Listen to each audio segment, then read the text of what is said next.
Hello students, आज हम लोग नेक्स्ट आइसोमॉर्फिज्म का टॉपिक स्टार्ट कर रहे हैं ग्राफ थ्योरी में। आइसोमॉर्फिज्म ऑफ ग्राफ्स क्या होता है तो देखिए ध्यान से।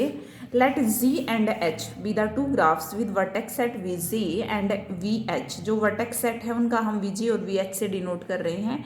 And H set is easy, जो जी का एच सेट है वो ईजी है और जो ई एच है वो एच का एच सेट है respectively. Then G is set to be isomorphic to H if and only if there exist 1-to-1 correspondence. G from V G से V H and H from E G से E H as is. और इन दोनों के बीच में जी और H हमने define कर दिया दोनों ग्राफ्स से, तो दोनों के बीच में 1-1 कोरस्पोंडेंस होनी चाहिए, उसको बोलेंगे हम आइसोमॉर्फिज्म। आगे और थोड़ा सा डिटेल में पढ़ लेते हैं। Such that for all v belongs to V G e belongs to E G. सभी जो वी आपके वी जी में बिलोंग करते हैं, ई आपका ई जी में बिलोंग करते हैं। अगर वी एंड पॉइंट है इस एज ई का, if and only if g v is the end point of h of e का। अगर यहाँ पे ध्यान से देखिए कि v अगर एंड पॉइंट है e का, तो उस केस में if and only if g of v is the end point of h of v। ऐसा होना चाहिए बिल्कुल, मतलब same to same property. This property of mapping end points to end points is called preserving incidence और continuity rule for graph mappings. As a consequence of this property self loop must maps to self loop. ठीक है, अगर हमारे पास self loop आ जाए तो वो कहाँ पे मैप करना है, आपको सेल्फ लूप पे ही जाएगा। एक और डेफिनेशन देखिए, दो ग्राफ लिए हमने, ठीक है, इनको आइसोमॉर्फिक बोलेंगे। देयर एग्जिस्ट है 1-1 correspondence between this. F mapping है कोई वी से वी स्टार हमने डिफाइन की सच दैट अगर यू वी एज है जी की, if and only if F of U F of V is an edge of G star. Normally we don't distinguish between isomorphism graphs even though their diagram में look different. तो यहाँ पे हम जो diagrams को भी देख के आइसोमॉर्फिज्म हम प्रॉपर्टी बता सकते हैं। तो आगे देखिए, ये जैसे कि ये ग्राफ है, दोनों आइसोमॉर्फिज्म चेक करना है तो आपने डिफाइन किया एफ, जो हमने सेकंड डेफिनेशन पढ़ी है उससे हम कर रहे हैं। एफ आपने डिफाइन किया A B C D, 4 vertices हैं। इधर देखिए A dash B dash C dash D dash. Edge f of A को मैप किया ए डैश पे, एफ ऑफ बी को मैप किया बी डैश पे, एफ ऑफ सी को मैप किया C dash, f of D को मैप किया D dash. Then f is 1-1 and on 2. Also incident relation is preserved, hence the graph is isomorphic. ऐसे ही आप Q3 और Cl4, Q3 and Cl4 ये graph check कर सकते हो, ये आइसोमॉर्फिज्म है या नहीं। ठीक है, नेक्स्ट देखिए, ये भी ग्राफ, ये क्वेश्चन इंपॉर्टेंट है, इसमें भी आप 1 by 1 चेक करके बताओगे कि ये आपका आइसोमॉर्फिज्म की प्रॉपर्टी होल्ड करती है या नहीं। उसके बाद है मोस्ट इम्पोर्टेंट डेफिनेशन है, देखो ये वाली।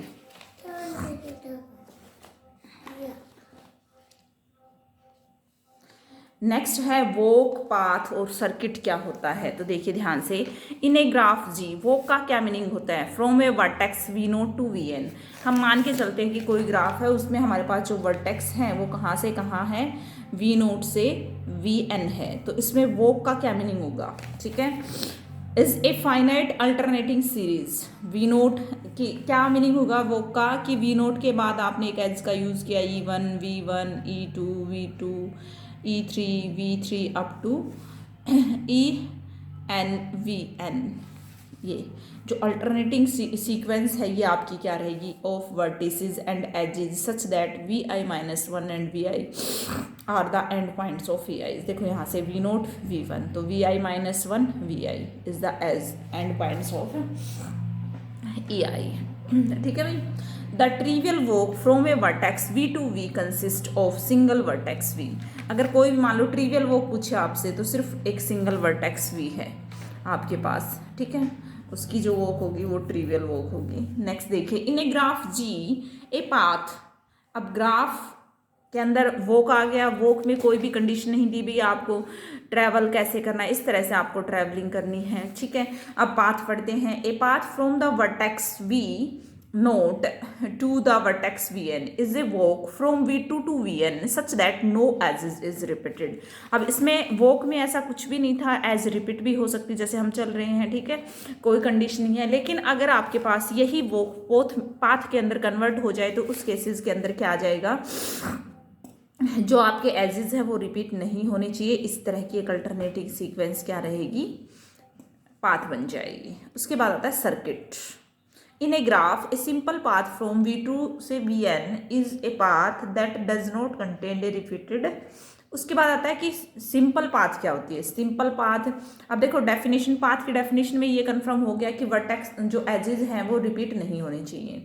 अब सिंपल आ गया तो इट मीन्स दैट एक और कंडीशन इसमें ऐड कर लेते हैं कि इसके वर्टेक्स भी रिपीट नहीं होने चाहिए। ठीक है, V0 E1 V1 E2 V2 Vi-1 up to Vn, all Ei's and Vi's are distinct. A walk in a graph G that start and end at the same vertex is called closed walk. ठीक है भाई, मान लो यहाँ से start हुई है और Vn भी आपका क्या हो जाए, V0 के बराबर हो जाए, यानी कि इस पूरी वॉक घूम के उसी पॉइंट पे आ जाए, यानी कि स्टार्ट और एंड पॉइंट सेम हो जाए, तो उस केस में उस वॉक को बोलेंगे कैसी वॉक है, वो क्लोज्ड वॉक है। ठीक है, आगे देखिए भाई, ए closed walk that does not contain a repeated as is called circuit और cycle।